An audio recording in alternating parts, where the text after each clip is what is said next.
Assalamualaikum warahmatullahi wabarakatuh.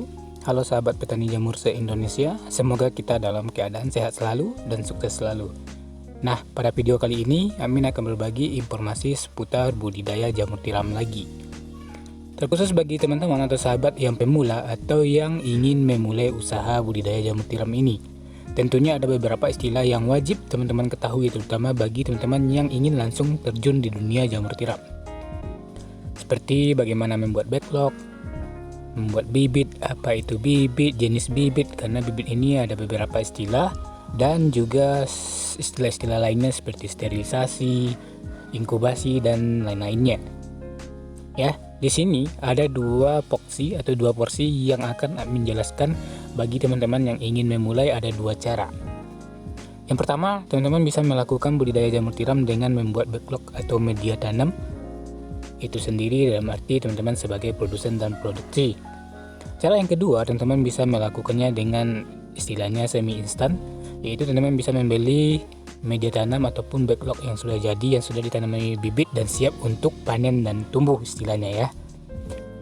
Nah, perbedaan tipe pertama dan tipe kedua ini tentu saja ada perbedaan. Yang pertama, tentu saja kita tidak membutuhkan modal yang cukup relatif tinggi, modal bisa menyesuaikan. Tapi dengan porsi ataupun porsi yang kedua, dengan cara yang kedua, teman-teman menyediakan modal yang cukup besar agar bisa membeli backlog atau bibit yang sudah jadi ini. Nah, bagi teman-teman yang ingin mencoba cara ataupun tipe yang pertama ya, teman-teman dalam arti sebagai petani budidaya jamur tiram dengan membuat backlog sendiri. Nah, jika teman-teman ingin melakukan budidaya jamur tiram ini secara sendiri atau mandiri, berarti teman-teman harus sedikit mengerti terlebih dahulu dengan yang namanya apa itu bibit jamur tiram atau biang. Karena yang akan kita tanam ini adalah bibit jamur tiram. Yang dikarenakan tentunya teman-teman akan tetap selalu bergaul dengan bibit jamur tiram itu sendiri. Apa sih bibit jamur tiram, jenis bibitnya, ciri-cirinya, dan jenis-jenis bibit jamur tiram lainnya.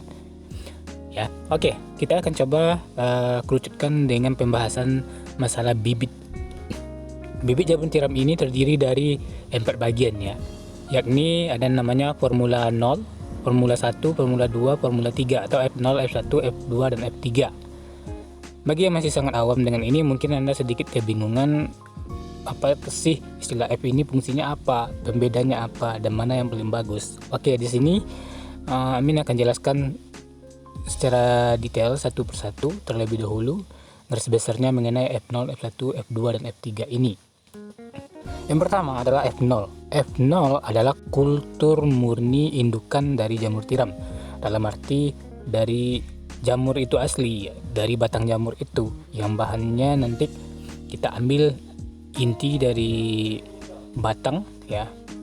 Dan nanti media tumbuhnya itu PDA, terbuat dari agar-agar, rumput laut, kentang dan sejenis glukosa lainnya.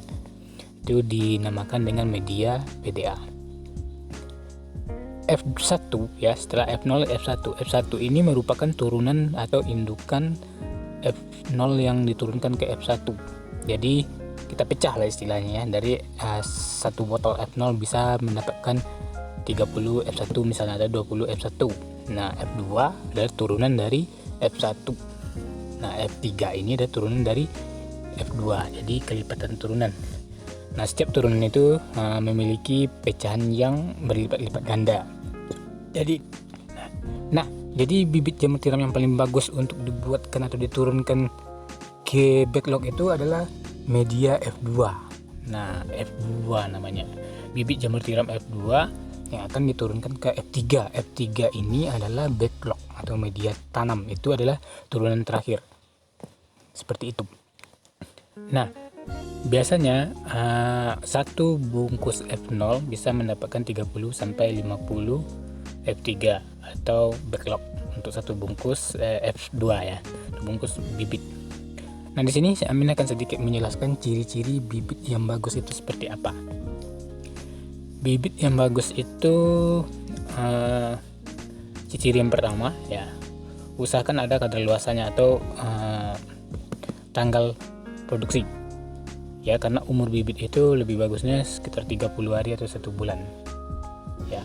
Ciri-cirinya yang pertama, miseliumnya putih bersih dan tebal ya, sedikit tebal, jangan juga terlalu tebal, tapi putihnya memang sudah merata dan tidak ada cacat di sini. Kontaminasi, contoh kontaminasi bibitnya yaitu hijau atau kuning atau berair, itu kurang bagus, usahakan putih bersih. Nah, media bibit ini yang teman-teman pakai terserah, ada yang media jagung pecah, serbuk padi, itu tergantung nanti kita pembibitannya ke backlog. Ada yang packingnya dari botol dan ada juga yang dari plastik ya. Kalau bisa teman-teman ketahui terlebih dahulu usia bibitnya, jangan sampai 50 hari ya, bibit F2 nya ya. Barangkali itu yang bisa Amin sampaikan. Kalau ada pertanyaan silahkan. Assalamualaikum warahmatullahi wabarakatuh.